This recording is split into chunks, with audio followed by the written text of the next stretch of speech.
This industrial interior design was carefully planned out with scattered California rustic craftstone design for the living room, faded wooden plank finish for the display cabinets, and natural cement scrape tiles to top it off.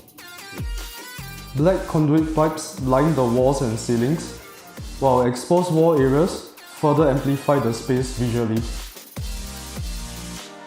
A contrast of rustic wood laminates and matte black quartz tabletop makes up the open kitchen design.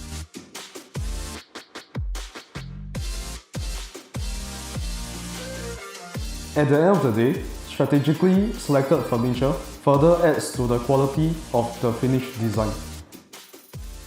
My name is Victor, Swiss Interior.